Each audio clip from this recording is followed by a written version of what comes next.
This is Jason J. Lewis, the voice of Superman on Justice League Action, and you're listening to the Krypton Report. Up in the sky, look! It's a bird! It's a plane! It's the Krypton Report!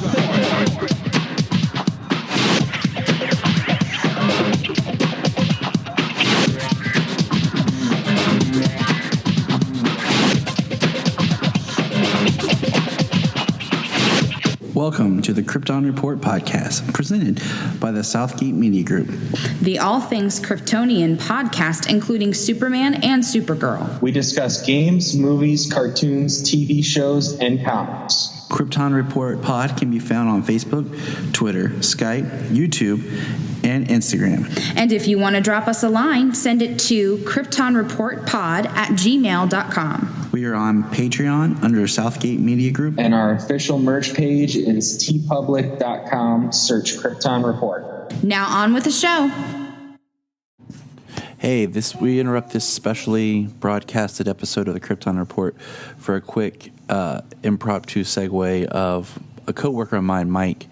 We saw Brightburn together and just kind of quickly discuss it. Didn't want to dig too deep into it because not everybody's got a chance to see it here on the Krypton Report. So we're going to hear that, and then we'll get into our regular episode. So have a good one. All right, so this is a special recording, bringing you live from the break room at work because my coworker here, new voice to the show, Mr. Mike, brings you his opinions because him and I just went and saw Brightburn, and we're kind of fresh out of the movie here with thoughts, so we just thought we'd share our ideas. Mike, welcome to the impromptu phone in the break room show. Awesome. Thanks, Tyler. It's nice to be here. So I'm gonna jump right into it. Overall, I'll give Brightburn a B-. Majority of the reason why is I love the character itself. I love that he has the powers. I love that he's able to shoot lasers out of his eyes, and I love the part of just him being completely possessed and pretty much not himself. One thing I don't like is the beginning kind of seemed a little slow. Didn't show enough, and with the beginning being a little slow, obviously add a little bit in there to just give us a little taste of what we're expecting, what's coming forth in a movie. Another thing I kind of liked as well is the shots of the home. It definitely brought us home to Smallville in Kansas, so that really hit home, really reminded me of back in the day, high school days, watching Smallville, so that's pretty awesome. How they pull that out, I'm not sure, but we'll see what happens in the future with that. The ending was pretty good as well. I won't touch on that. Let you guys tune in yourself and kind of tell us what you think about that. But the ending was definitely something I was not expecting, and hopefully we can get something a little different as well with hopefully something else coming out.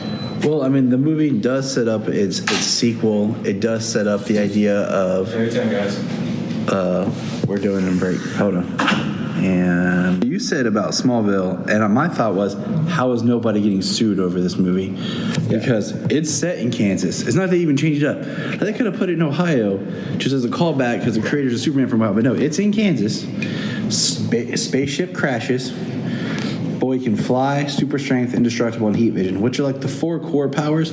No signs of X-ray vision and no signs of super hearing.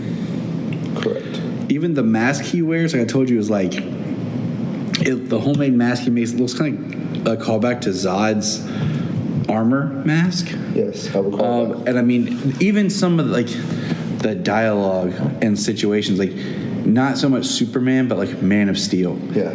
And I mean that, like, where the mom's saying, like, when we first found you, you had trouble breathing, you were weak and small. I mean, that's almost directly what Martha said in Man of Steel to Clark. And I'm like, dag.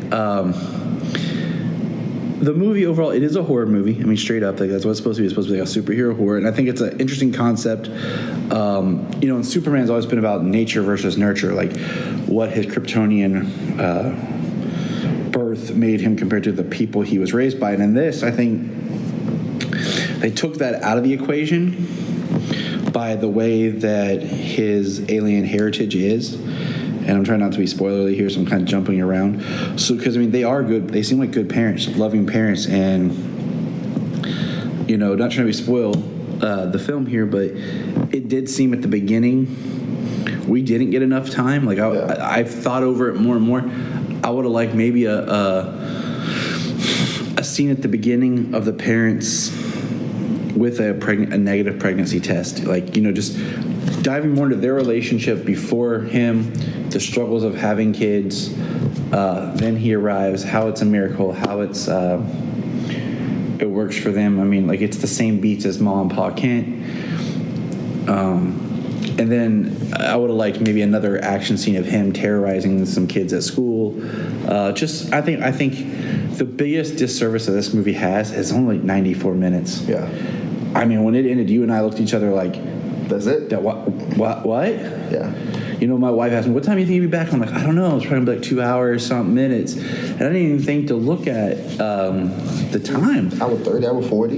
Yeah, I'm like, I didn't even think to look at the runtime because I'm like, oh, it'll, good 2 hour movie. And no, I mean, they kept it more in line with a horror film. And I think that did it a disservice. Yeah. I think because you were trying to make a layered horror film that would sit with someone in the same way like the superhero films sit with you. I mean,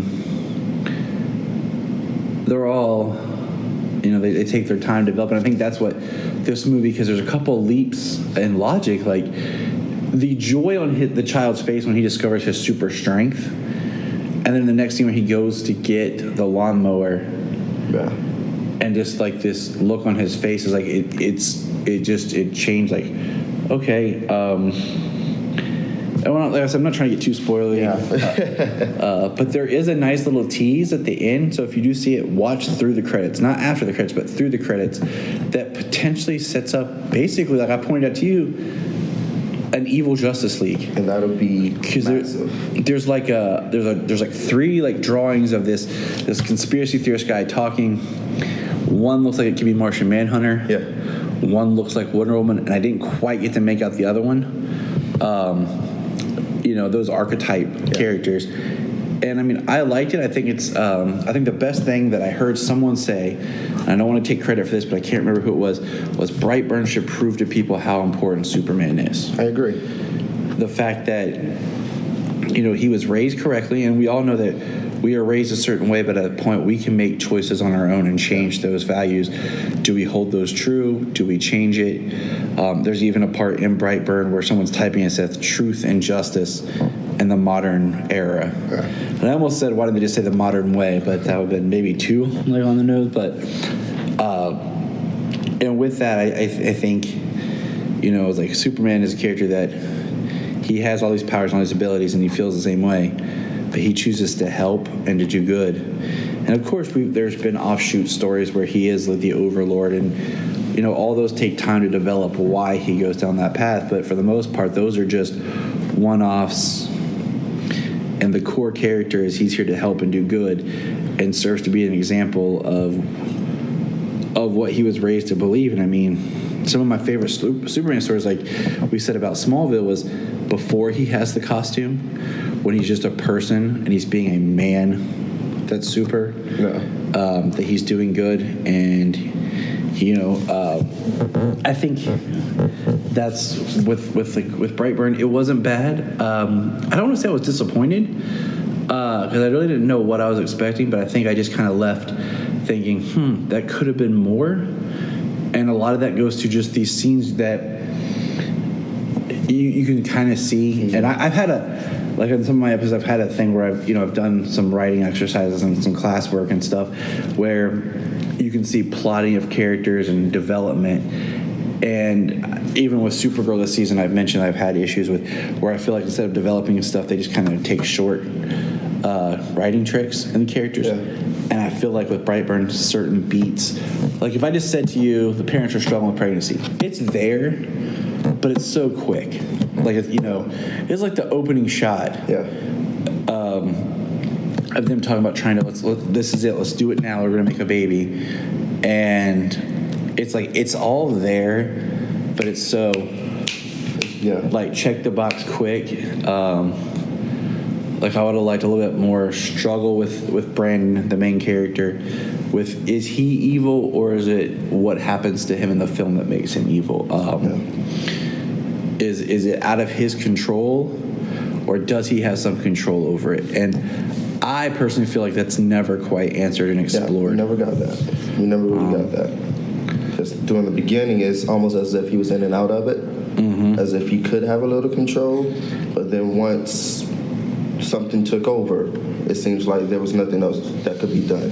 And there's a couple things about the character that aren't exactly explained. You have to kind of infer why he did what he did, and there's an in-film explanation for what he is, and I think it was cool, but a little on the nose. One of those things where you're like, why are they talking about this? That seems awfully coincidental, but it's a way of giving exposition. But if you're interested in Brightburn or talking more about it, I know it's been divisive among Superman fans, and it's kind of interesting because it's not even Superman. It's so close, and even the iconography is so Man of Steel-like that people are talking about. So we just thought we'd talk about it here. But that's going to wrap up our quick Brightburn discussion with Mike here. Thanks, Mike, for just sitting here in the break room chatting. Thanks for having me. Anytime, man. Anytime. Welcome to the Krypton Report. We are going to be discussing today the end. We're just going to do a season wrap-up, sort of DC Universe's latest live-action series, Doom Patrol. And when I say we, what I really mean is James. And I'm just going to listen, because I'll tell you what, right now, James has been so thrilled with Doom Patrol. He has wanted to talk so much, and I'm like, yes, we need to record this, but we just get busy. Life happens. So without further ado, I'm going to pass this segue off and let James start it off as we talk about Season 1 of Doom Patrol. All right. Well, I have loved Doom Patrol since the first episode. I probably watched the first episode like 5 times that first week. So the pilot was amazing. I thought it was a great introduction, had so much heart to it. And the show just kept rolling with so many great character moments for every member of the Doom Patrol. And when you want to talk about like DC's weirdest show, like Doom Patrol holds it. Nothing else holds a candle to it. I mean, this is just weird, period. I mean, we'll say this. Doom Patrol, if you haven't seen it or don't know, is the adult mature show. Okay, that is the best way of saying that, but it's also the most, what he said, crazy, weird, what the heck show there is. Oh, yeah. I mean, you got Mr. Nobody, who played by Alan Tudyk, who was amazing as the narrator and the villain of the season, popping in and out, breaking the fourth wall, living in the white space, the empty space inside your comic book. Old comic books. There's not really white space anymore. Yeah, there's not really white space anymore. You have Danny, not too many. Danny the transporting gender queer street that's alive. That's, I don't even know how to like explain Danny. Yeah, it's a sentient street. Somehow the entire street is Danny. The road, the buildings, the signs. I mean, Danny communicates through all of the signs, through the perpetual cabaret sign, the board, so it displays stuff, windows, street signs, smoke in the air, whatever, what have you. I mean, I will say this about Doom Patrol. I like Season 1. We haven't got any talk about a Season 2. It makes me kind of frustrated when I feel like they're giving us these characters, but they've not really established themselves as the Doom Patrol. It's like it's like all building to being the team, building to do this, development. Kind of sounds like Titans Season 1. Yes. or as we refer to it as part 1. Yeah, pretty much. And you're just kind of waiting because you don't know if you're ever going to get this again, or if you're ever going to get the next part,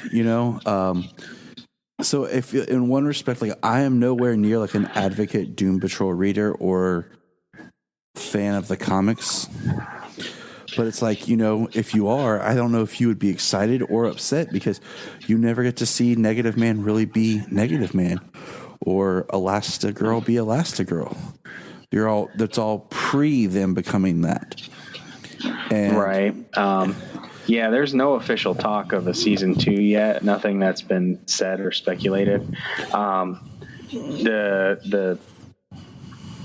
hosts on DC Daily, they have talked about season 2, but it's not like anything was officially greenlit or anything. So I'm sure they're expressing their hope in a season 2 because Doom Patrol, I mean, even the people, most of the stuff out there, or even the people who it's not for them, they don't crap on the show. They're more it's just like, it's not for me, the show, the characters, it doesn't appeal to their sensibilities. But not many people are like crapping on the show, but everybody who likes it loves it. So that's what I've seen. And it's just amazing talent across the board. Brendan Fraser, I never would have thought I'd hear so many cuss words coming out of that guy's mouth in every single episode. I started cussing in my head like Brendan Fraser just because it was awesome. I'm like, man, when I get angry, I just picture Brendan Fraser losing his junk. Right. Diane Guerrero as Crazy Jane was She's amazing. Awesome. Yeah. She is amazing in this. And, she also did the voice of Jessica Cruz in Justice League vs. the Fatal Five. I'm just like, you know what? Just let her be live action Jessica Cruz. Yeah. Yeah, I could see it. April Bowlby as Rita Farr. She was great. She took that 1950s actress to heart. She always never broke character. It was great. And Matthew Bomer as Negative Man. So awesome. I love the entire show. The casting is great from top to bottom. The casting is amazing. Even in probably the slower episodes, which was the Cult Patrol and the Paw Patrol, which was kind of the slowest part of the season, I feel.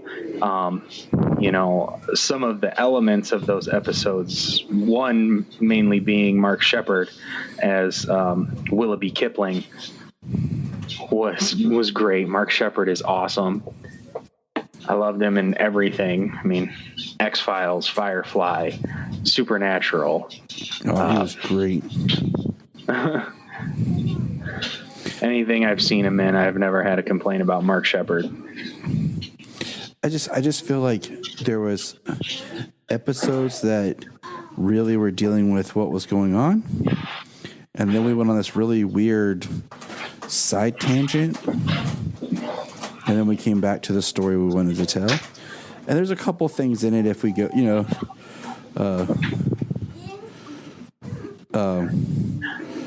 if we really wanted to discuss every episode, we could, but it just felt like there were some times where they slowed it down too much that I feel like I was just getting certain themes that were being rehashed. And certain things I don't think were explained well enough to where I felt afterwards wait, are they saying this, or is this what this is? And I'd have to go back through and watch it and tell you exactly what, but there's a couple of things that just kind of felt like they left too much for you to infer. Yeah, there's still a few things that I kind of feel they left hanging a little bit. Well, it's one thing to leave something hanging where you're going to pick it up. There's another thing when I just felt like it was just They like, oh, they'll understand, and we didn't get it. Right. Or maybe it's kind of left because it is also comic book science. So it's just kind of suspend your disbelief to believe what's going on. But as it comes to the show and all the episodes, the way it built and developed, every character had their own journey. Like every character this season had their own hero's journey to go from where they were completely broken and selfish to being more of a selfless person, and to do things for the greater good. They started doing that as the season progressed, with summoning the Recreator, stopping an apocalypse, and that was that was like so much so fast that it was just like, holy cow. Yeah. I like Jane Patrol, where that was probably maybe my favorite episode. Where they went to the underground. Yeah, they went like basically inside Jane. Mm-hmm. I know what my least favorite was, and I don't want to talk about it because it'll make me sick. It's a disgusting episode. Yes. We'll just give you the name. Hair Patrol. Yep. Yeah. The Beard Hunter. Oh my God. That's all we're going to say. Honestly, like, it's disgusting. Yeah, I don't want to talk about it, really. So it is very cringy. But yeah, they all the characters got a lot of development. They got a lot of growth throughout the season, dealing with everything. And it's kind of funny. Like they all had issues stemming from children or from childhood. Like Rita Farr, she was forced into being acting. She couldn't even use her real name since she was a child.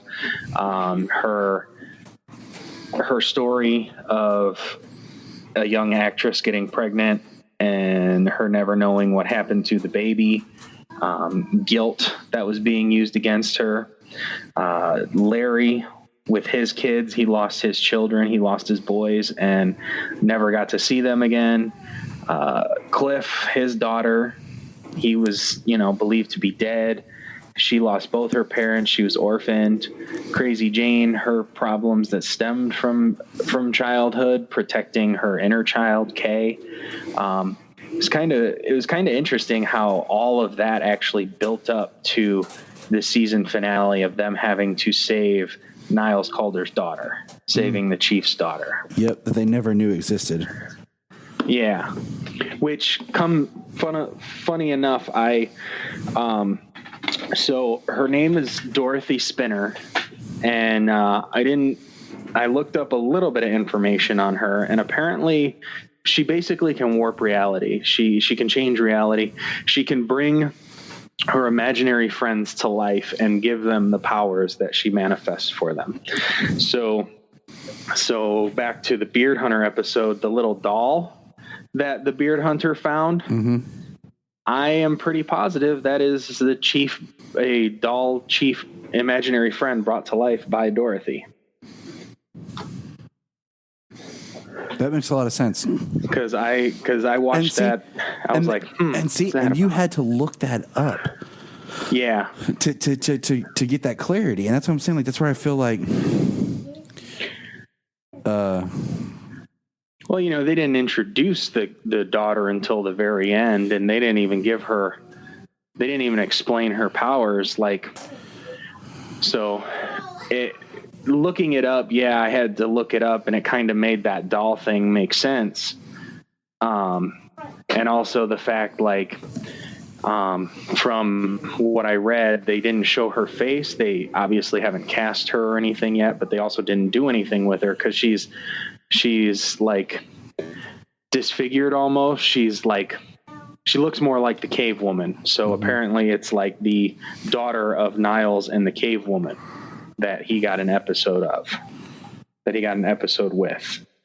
And I don't know if that's particularly canon in the comics, because I've never read a Doom Patrol comic. So Me neither. I've never read one, which I'm going to, because it sounds incredibly interesting. And I heard that I watched an episode of DC Nation DC Daily, where they were talking to the actor who played Flex Mentallo, and Grant Morrison wrote a 4-part story about Flex Mentallo, and that is also available on DC Universe. And I want to go read that, because they made it sound really good. At least they hyped it up. So I mean, I agree.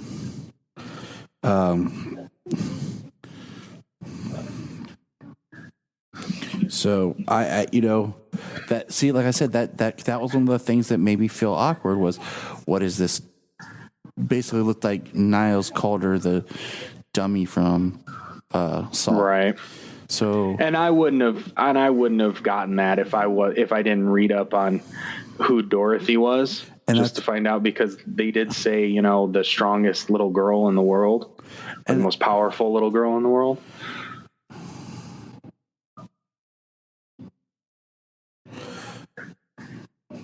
So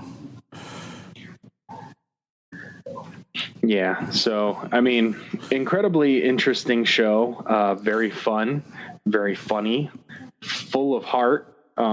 full of language. Full of language. Lots of language. A little bit of nudity throughout the show, but Which is a funny story. So, the first episode, of course, we see Brendan Fraser's naked behind, and we see a woman topless. And Junia started that episode with me and fell asleep in it. Okay. And then I kept wanting her to watch it with me, and she's always busy, so I just watched it without her. I'm like, look, I can't wait around for you. Okay. So I'm watching the last episode or the second to last episode, where Mr. Nobody puts everyone back into like a moment they had where they could change to make a decision. And it's Brendan Fraser banging that chick again. Mm-hmm. And it's the same scene, so she's topless again. And that's when Junia walks in, and she's like, this show has so much nudity in it. And I'm like, actually, no, it has 2 scenes, and you just happen to be present for both of them. And that's how you know she's a mom. Okay. Side note, she's already got that mom instinct down. Like, I don't know about you when you were little, but like, I could be watching a movie picked one from the video store, or like watching one on like cable, and nothing happens. And then the moment my mom walks in is like, boom, when there's like the nude scene. And she's like, what are you watching? And you're like, I don't know. It just happened. Like, right. So, yeah, I just think it's hilarious. But it is Doom Patrol. It is good. I mean, if you're comfortable with that. Yeah. If you ever wanted to see an entire street and like 80 people on the street all having an orgasm at the same time, this show's for you. That's the tagline. That's the tagline to sell it. Yeah. The one character that's not part of the Doom Patrol in the comics that they did for the series, which I find fascinating, especially if they want to maybe lead it into something, because we know that Beast Boy is supposed to be part of the Doom Patrol, and they've been very iffy with when Doom Patrol takes place with the Titans episode, if they're connected, or that's like a different world Doom Patrol compared to the one that we're getting in this series. I just like to think they're all the same, because I really hate trying to keep breaking stuff up in my mind and keeping stuff separate. I mean, it's like, I don't see the issue of it all being in the same world, because they don't ever have to cross paths, because 90% of the time, all these random characters don't cross paths. It's only the big groups of the large teams of people that come together, the big names that always come together. You know what I mean? So all these random people, they rarely or almost never cross paths. But in the first episode of Doom Patrol, one of the highlights of crime or whatever that Vic was looking at, because he was in Michigan too, and in Traverse City, Michigan, he was in Detroit, but in Traverse City, Michigan was where Raven's mother was killed, and that was a highlight on the crimes list. But that was the only thing that connected Doom Patrol to Titans. And honestly, just doing that is enough for me. It does not have to be like, oh, because Titans and Doom Patrol are in the same universe, well, they have to, be a team at some point, even in one episode, and stop something. Like, they never have to meet, besides the one time they did in the Doom Patrol episode on Titans. Mm-hmm. So honestly, like, I get the idea, and I love the continuity of a shared universe, the MCU, the CW Arrowverse. I love where all these things can be connected, but they don't have to cross paths on a regular basis. And people think like that's the only way that they can be connected, that they can exist in the same world, is they have to cross paths. Well, no. I just would like it to be, something a little simpler, and I just want something a little simpler. Yeah. Well, you did bring up Cyborg. That's where I was going. Which I thought Cyborg is like the linchpin character that could bridge, like if you wanted to connect back to Titans or anything, it could help bridge the series. Right, because we're getting Titans season 2, and Jovan Wade is Cyborg in Doom Patrol, and to my knowledge, they've maybe started production on Titans season 2. They've kept it might have under wraps. Yeah, they said that they were going to start like in the spring, and then I heard it was put off for a short time, but I think they said only for like a month or two, maybe. I can't remember positively what it was, but it didn't say an indefinite set of time. Like, it was still going to happen. So with Doom Patrol being over, the season being done, they obviously wrapped a long time ago. He could easily be introduced into Titans, and he could continue on, and that would actually tie them right together, and he wouldn't even have to mention all this stuff he did with the Doom Patrol and fighting Mr. Nobody and a rat and a cockroach making out. I mean, you wouldn't have to talk about all that.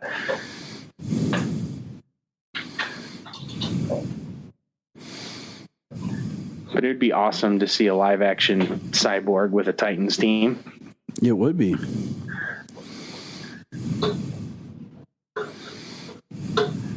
So I'm loving everything that DC Universe is doing. So I am definitely here for all of the original content. I agree. I am too. So that's Doom Patrol, kind of in a nutshell. Go watch it. Go watch it. Now you can binge it. Yeah, go binge it. I mean, that's kind of like, part of me is always falls under that, like, do I want to watch it while it's on or binge it? But then I have messages from you and from Phil and from my friend Mike, like, did you watch it yet? And Brian. I grew up with appointment television. I'm like, yeah, so did I. So I mean, it's one of those things like I'm not unaccustomed to. Part of me is just like, man, I want to watch it straight. Right. So yeah, I mean, I grew up on appointment television, and I'm fine with it, especially since it's constant. Since they have a constant flow going on, it's not even like there's a season and then everything stops. There's a constant flow of new content with this, so it always just keeps coming. So every Friday there's something new to watch. Mm-hmm. So I think that helps, but having to tune in every Friday for it, and you can still watch it at your leisure. You don't have to watch it every Friday, but if you skip a couple of weeks and then you do a couple of episodes, but yeah, I have no problem with the every week dropping a new episode. I kind of like it because, the binge model, everything like the Netflix shows, the Marvel Netflix shows, I binged all of the seasons that had come out. The majority of them. I haven't watched the latest couple, but all the stuff I had watched previously, I haven't gone back and watched again. Yeah. I binged it all, and then I've never gone back to watch it again. I've watched Titans again. I've watched Doom Patrol already again. So I've watched Young Justice again. I don't know what it is. I think some way it's in the way the stories are paced and told that I just, even though they're really great,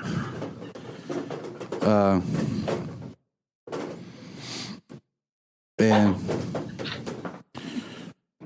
I don't know. It's like there's just so much story, and it's like there's not a lot of fun in it that I don't feel like taking that ride again. I'm just like, let's. I'm.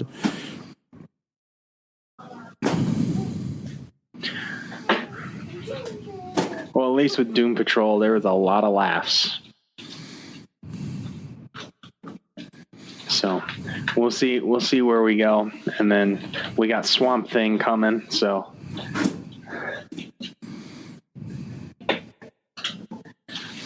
all right, and Swamp Thing we will talk about once we all get the chance to watch that and it gets going. Because as of this recording, I still haven't because of time and just trying to not watch it with the children. Right. Yeah, no, you can't really watch Swamp Thing with the children. I've watched it 3 times. I don't know, first time almost doesn't count because I watch it at work on my phone because I'm impatient. But that he is. I made a promise to my wife to watch it with her. I at least give her the benefit of watching the first episode with me. If she doesn't want to keep going, it's fine. I'll just pull a Doom Patrol. Right. So yeah, but then I watched it later Friday night, I think, at home on TV, which is that time counts, and then just watched it again before we recorded. So James, I think it's now time for us to venture on and search, like all good nights, for a quest. The reason why we're here. What kind of quest should we go on, James? A quest for peace. Noblest of quests. Noblest of quests. All right, James, so let's go on our quest for peace. And no, we're not talking about Superman 4. We're talking about the last episode of the Supergirl Season 4. Get it? Season 4, Superman 4. That's funny. So, give us the quick summary, James.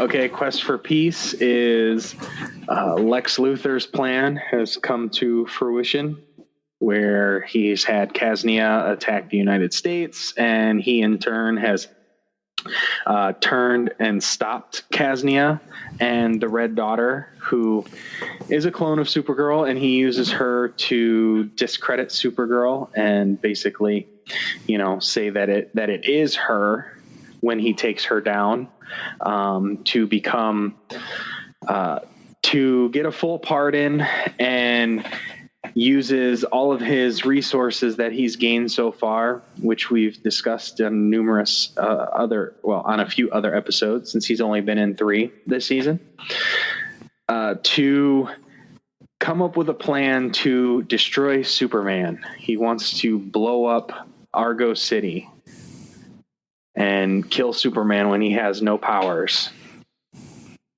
And that sounds like Lex. Yeah. And then Ben Lockwood has his abilities, and he wants to get revenge for being manipulated, as well as, use his abilities to take down Supergirl, because she is still an alien, and to him, aliens are still the enemy. So, first thing, I feel, so rewatching this episode, and when we were rewatching Red Dawn, I wish they wouldn't have kind of like pretty much told us what Lex was going to do in Red Dawn. about Kashnia and just let us be shocked about it.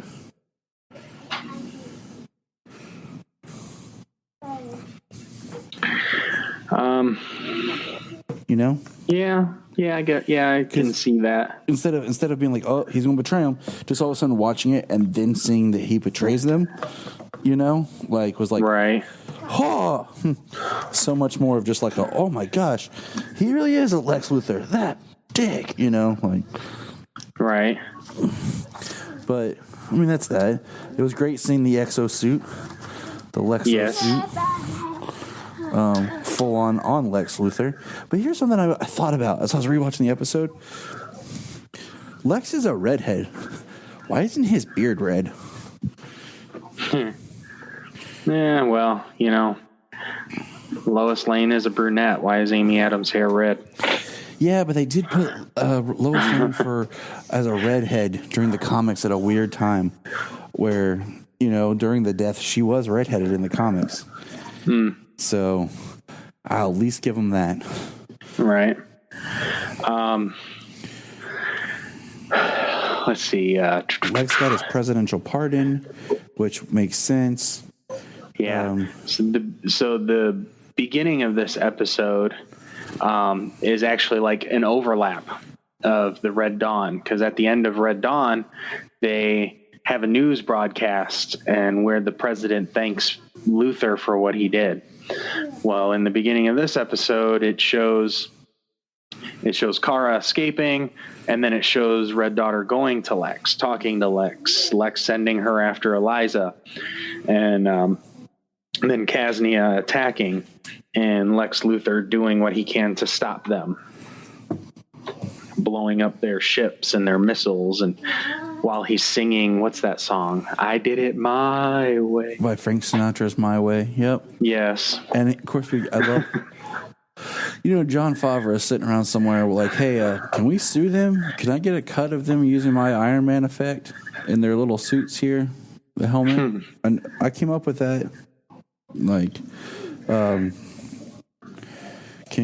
I get some royalties on this? Solomon, stop messing with my posters. Right, the suit going around them, the heads up display. Yeah, the heads up display especially. Like, we get it for Luthor and we get it for Kara when she's in her space suit thingy, kryptonite proof. I just said Krypton. Man, I've been watching Superman the movie again. But my favorite was Lex Luthor with his gauntlet when he asked the worker to stand still and just blows him away. Like, I mean, that's just a dick move. Yeah, well, you know, John Cryer's Lex Luthor, I mean, gold star, man. He is fantastic. So where does he fall?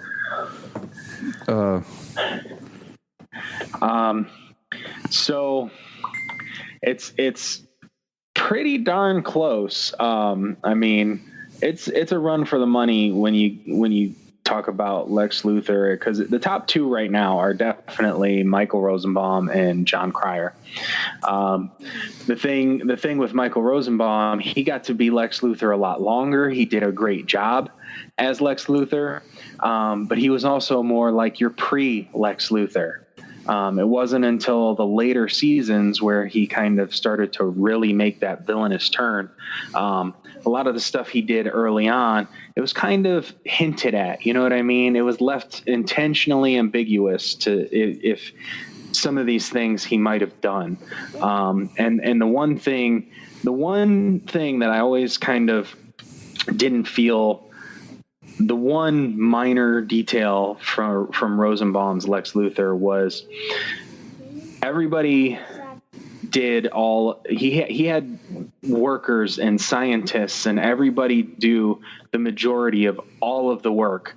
Now you have to delegate, you have to do this stuff. They didn't show him doing a lot of work. You know what I mean? He didn't put in a lot of the time, figuring out the problems. He was definitely a genius and maniacal, but he didn't do. He kept his hands clean in like so much of the time. Like he did very little of the scientific work. You know, they did hide some of that type of genius for his character, for his version. And I think the thing is, like you just said, he was early Lex. And Yeah. Had Rosenbaum, let's say, stopped being Lex at season 4, and that's where the show ended, you would kind of refer to him as like, yeah, he was great, but was he really Lex? But he got to pursue, and then the way the show ends, it is easier to form the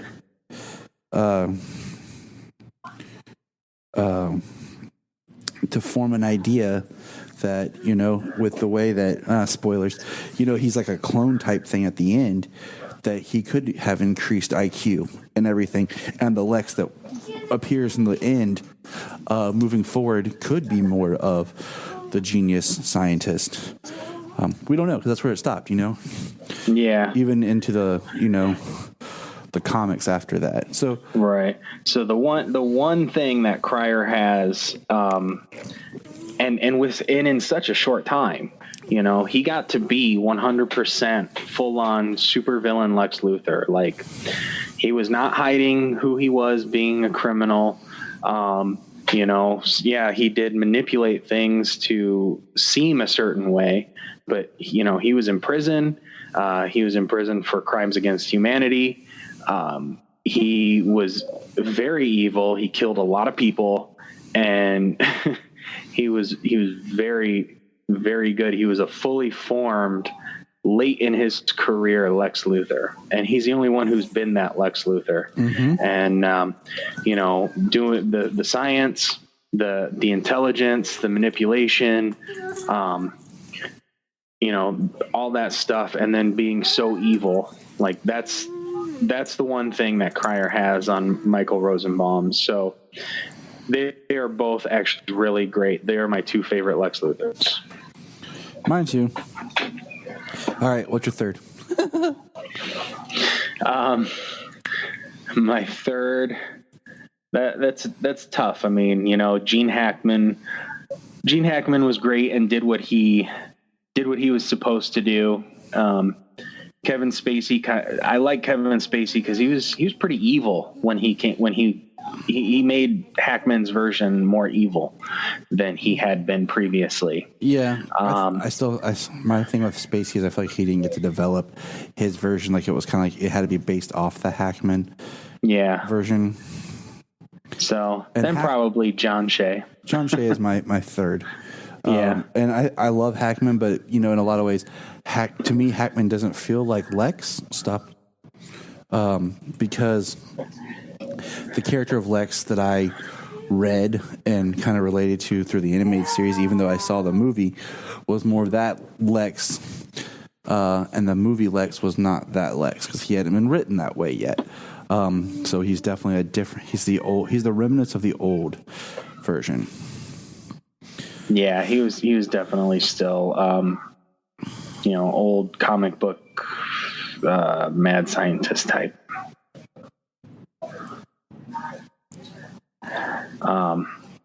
And, you know, I mean, how can you got to put in Jesse Eisenberg too? You know, I enjoyed a lot of the aspects. The portrayal was definitely something new and eccentric.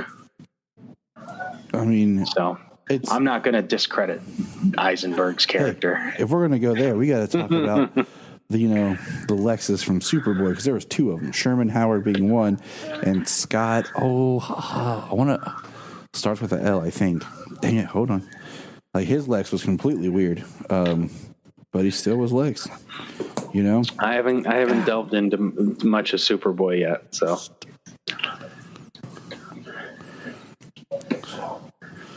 The season 1 Lex Luthor was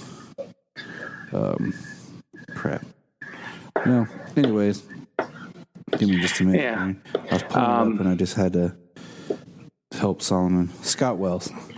Okay. So moving on, because there's a lot. We're going to get sidetracked a lot.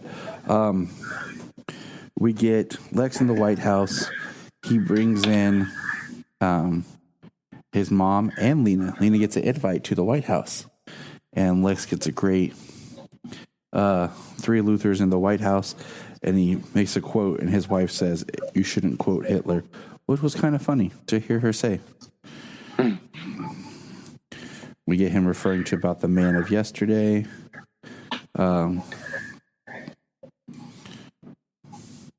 And we learn that Lex's mom really does hate him and poisoned his tea. Yep. Which, interestingly enough, Lex proves to be somewhat sentimental when it comes to family, because he says that he couldn't bring himself or bear to kill Lillian or Lena. Which, skipping down to the end, Lena has no such reservation. Okay, let's just skip to the end. Like, we're just going to bounce. So Lena, I think, has the hardest arc in this episode, because Lena steps up and does what no one else could do, and Lena does it to protect her friends, and she shoots and kills Lex, which I think is a great way in this series to end Lex, and to allow Lena's character growth to help her move out of that shadow. So now we're not always talking about, oh, why isn't Lex doing this or Lex doing that? They're able to end that character in a positive way for the story. But Lex's last trick was to reveal to Lena that Kara Danvers is Supergirl and has been lying to her. And then that sets Lena up now to go on a villainous path. Or what does she do? And she feels betrayed because, right before here, she's talking about Eve, Tessmacher, and feeling like she was betrayed by her and all that she had done. And, now, where is Lena going to fall? Like, his car at the end is talking to Alex that she wants to tell her, and...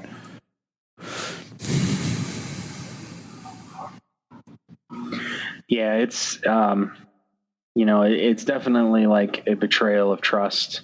That they, for everything that she's done, that Lena has done for them and for everybody, that they didn't trust her with that. Like she has tried to prove time and time again that she wasn't like Lex, but the only way that she's going to be able to see everybody lying to her, not trusting her, is they didn't trust her because she's a Luthor, because of her last name. That's the way that they're going to write it, that's the way that she is going to end up viewing that. And in turn, they're not looking at her as a person. She's going to feel betrayed because they weren't looking at her as a person, as who she is. They were looking at her as a name and, lying to her. Mm-hmm. So it's going to be... So that's even interesting 5th season. Yeah. So that's even more of a betrayal than, just lying to them. Kind of like just telling a random person that you're not, you are who you are. You're not Supergirl, like in Smallville, Clark not telling people to protect them. You know what I mean? Kind of the same scenario with Lex Luthor, not telling him because he's a Luthor, when Lex would constantly, especially early on, you feel like Lex would probably have been more of a friend to him if he'd have been honest.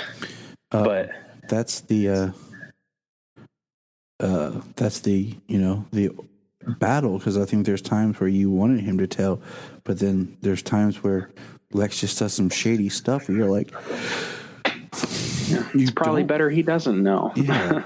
So with Lena, it's even further along, right? It's in a further. You have the name, just like you said, the name issue.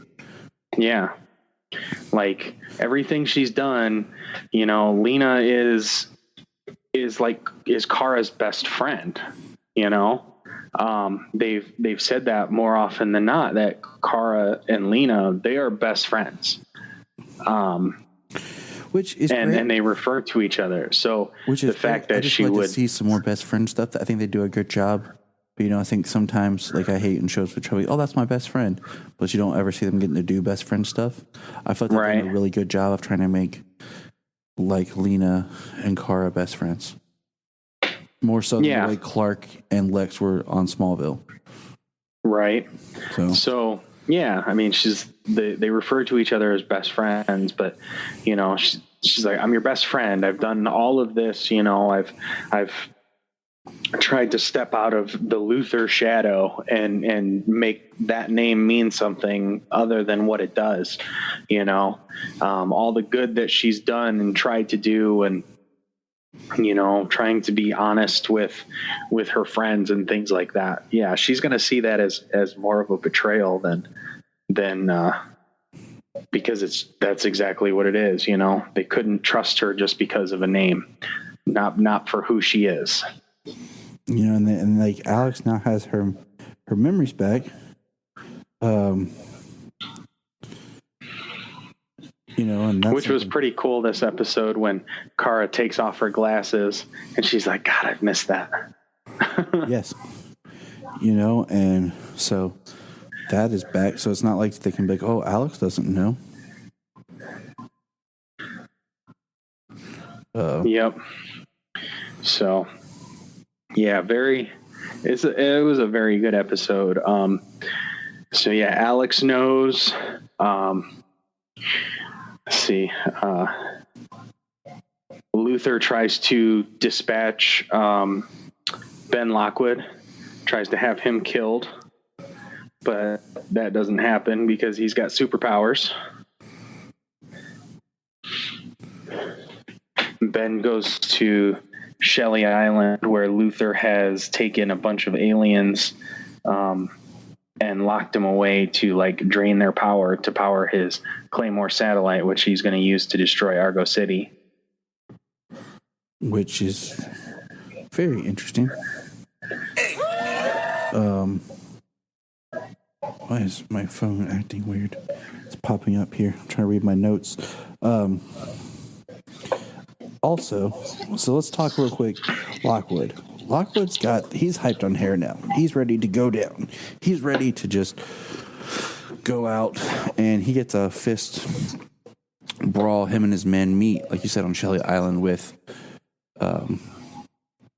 Supergirl, Alex. Jimmy, and Kara and Alec. Yep. Yeah.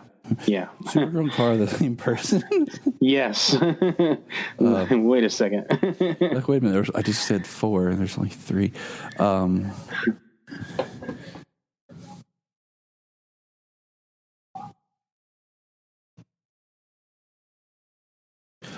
was just looking at my son here. Looks like he's about to fall asleep. Both my kids fell asleep in my bed. I got to carry them upstairs, both of them. The joys of being a parent. But so they do that, and they use the extractor to get the hair nail out, while Supergirl goes and fights Lex.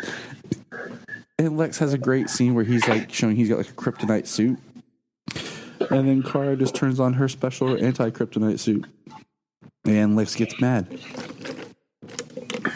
Yeah. Something we were talking about, we brought up how Red Daughter, you know, how she was naive in the way she defended Lex and fought for Lex, and Lex even brought, and, you know, we said the way that, you know, she could have found out who he is, and Lex even said that himself. You know, if you wanted to, you could have looked me up and found out who I was, that I hate Kryptonians. And, like, yeah, he used her for what he needed her for, and then basically was using her again to destroy more Kryptonians. Mm-hmm. So I still feel that the Red Daughter was underutilized this season. I mean, she was like the big she's like the big cliffhanger leaving season 3, going into season 4. And then, she, for the majority of the entire season, she was a scene here or there in a handful of episodes until a few episodes here in the end of the season, from House of L to Red Dawn and the season finale. She was just relegated to a small plot device. Like, they could have, like I said before, they could have gotten rid of some of the heavy-handed politics this season. I mean, it was so easy to see how much politics influenced this season. But I mean, that's what they focused on instead of telling a more compelling character story. They decided to do something like Red Daughter and then didn't know what to do with her. Mm-hmm. So I feel she was very underutilized, but she gave Supergirl a power boost when she was blasted with kryptonite and died, and then reabsorbed into Supergirl. And that was something I thought was really interesting, like the reabsorption. How it just happened. Yeah, but it felt like she was reabsorbed, but Kara wasn't affected. It's not like, oh, part of me was missing. It was just like, oh, here I am. Yeah, now I got a power boost. It was interesting. So I think it was good. We saw Jean, Brainy, and Dreamer. Basically, Brainy gets back to his regular self. He realigns, and we see him basically confess his love to Dreamer. And they risk overloading the system to shut it down so that they stop, Lex's powerful weapon was destroying Argo City. And what do you call it? Excuse me. So with that, that kind of sums up them. And we have a little bit of, it looks like Alex and Jimmy's sister are now in a relationship or starting a relationship, which I think works in a storytelling. It's a little contrite, but it works. Yeah, I mean, since she showed up, she spent all of her time with Alex. So. Right, that's what I'm saying. Like it works. Yeah. It's a little too perfect there, but it works. And it's not like it came out of nowhere, but yeah, we learned that Eve has been working for Leviathan. Which, how do you feel about that? Well, I know very little about Leviathan. I know I know what's new. I know that Leviathan is pretty new from what I understand. I mean, I don't know. I heard that it's a Talia al Ghul organization, and I think it came up before, but I don't know how long ago. But I know it's a big event because they actually just came out with the first issue of Leviathan Rising, and it was introduced in Bendis's run of Action Comics here. So I don't know anything about it prior. So, what does that mean for the forthcoming season? I have no clue. I didn't even know if it was something prior. Because the only time I hear about it's the whole Bendis thing. So it's just one of those things. Like, I was a little disappointed because the way it starts out, I was hoping it was Granny Goodness, especially the next season and the crisis and everything. And then we got a shot of Jimmy after fighting with an eye patch, looking very, Nick Fury Olsen. So that was I saw that. Lost his eye, or got his eye damaged or something. I don't know. I thought it would be pretty cool if Granny Goodness and the female Furies showed up. That would be a pretty good foil for Supergirl. With Harrenel and Lena, quite possibly taking that evil turn this season. I mean, are we going to see, is it Ultra Woman? Maybe. I'm glad they didn't end it with in that same thought of Lena opening up a thing and injecting herself with Harrenel, and that's how it ended. Where it's Yeah, she's definitely upset. She cracked the picture frame of her and the girls. So we're gonna see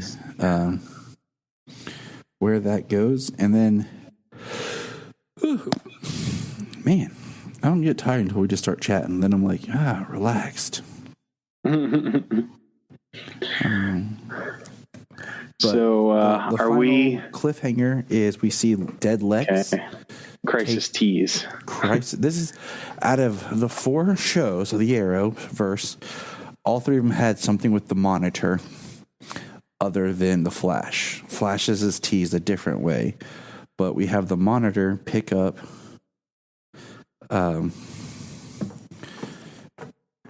Lex's dead body and take it with him. Makes me wonder yeah, he shows up and does his lighting effect towards Lex's dead body, and that's kind of how we end. But before that, the Monitor brings Jean's brother to Earth, another Martian. And what's his name? I believe it's Malafa'ak. It is, because that's John's twin brother. Okay. Malafa'ak. Yeah, I know I had brought him up before. We had talked about having, more things for John to do, and Malafa'ak being one of them. So I'm happy to say that I said that was coming down the line. So that's awesome. I was, he brought Malafa'ak to Earth. So that could be some interesting twists. I mean, Martians have some cool powers with their shape-shifting and psychic abilities. So he could definitely cause some problems next season. So I don't know why the Monitor would bring him to Earth and do what he did there, but the Monitor is just so interesting because he's so outside of everything that he just does what he wants to do to see how it plays out. Right. And that's why I'm kind of curious about what's going to happen with the Crisis, what they're going to do. Yeah. But any final thoughts on this episode, season 4? I mean, season 4 as a whole, I wish they would have done more with Red Daughter and the Elite, scaled back. And the Elite, or you definitely. had Red Daughter join the Elite. I feel like I got cheated on the Elite, but I think the major thing that we got cheated on with the Elite is Manchester Black. I think the rest of them did a really good job. I mean, when they just took out Menagerie in the one episode, and then so here or there, I guess the entire Elite kind of got screwed a little bit, but definitely Manchester. He got shortchanged. They went way too heavy on the politics this season. They could have done more stuff with different characters and gotten rid of some of that political filler. Mm-hmm. I mean, we saw it over and over and over and over again this season of just, the bigotry towards aliens. I mean, they hammered it home like you needed to see it every single week. Mm-hmm. It could have easily been played in the background in so many of those episodes while they were doing other things with different characters. Manchester Black, Red Daughter. And like I said to you before, I don't mind when it reflects the world that we live in, but I get tired of when I feel like I'm watching this to escape, when I feel like it's being too on the nose about what's happening in the real world. Yeah, and for sure this season did. Because Big time. If I wanted to watch stuff about the real world, I'd watch like the news. Yeah. Like you could literally watch a handful of specially picked episodes out of this season.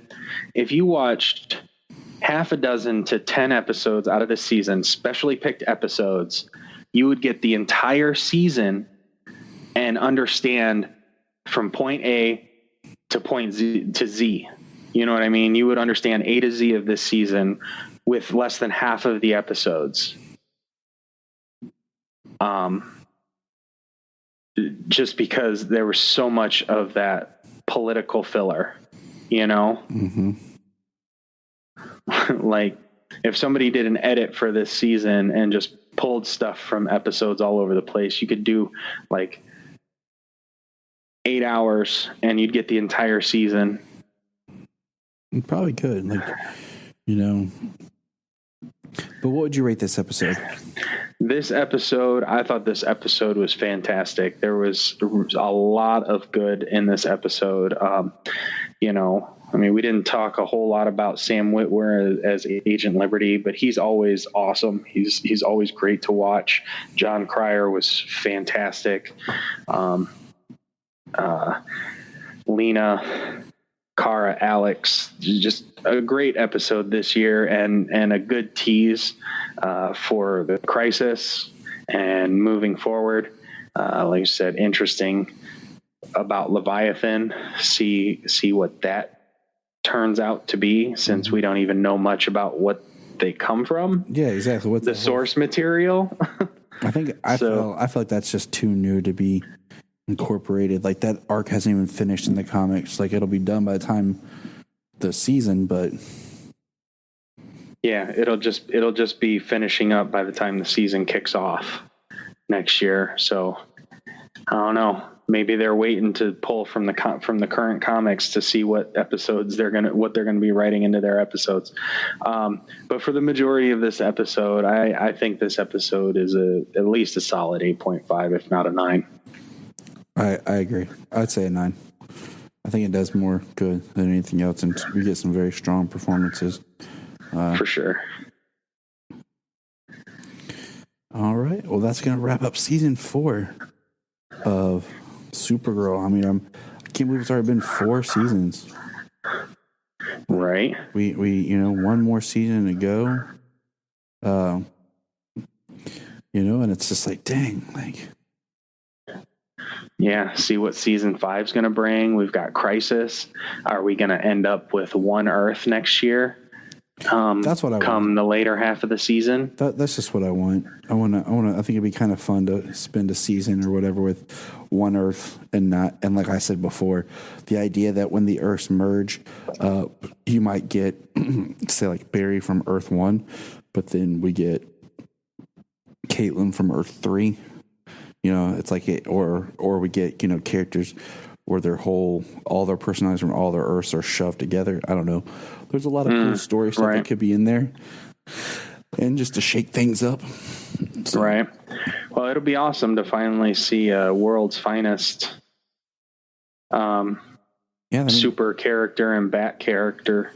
Yeah, Supergirl and done Batwoman. well. Like that was teased. Yeah. So, and we'll see as things come out, about what to expect. We'll definitely talk about what's going to come. Absolutely. And soon, next 2 weeks, not even, right? What's the date today? Today's second. 10 days, and we have Krypton season 2, episode 1 starting on Sci-Fi. So we will definitely be talking about that. And there's always something for us to talk about. Geez, like I look at the list of things that we've had ideas of shows to talk about. I'm like, man, we don't even get around to them half the time because we have Supergirl going on, and then Krypton. We could talk forever. Movies and then kids. We have lives that force us to not record when we want to. And weather. And weather, yes.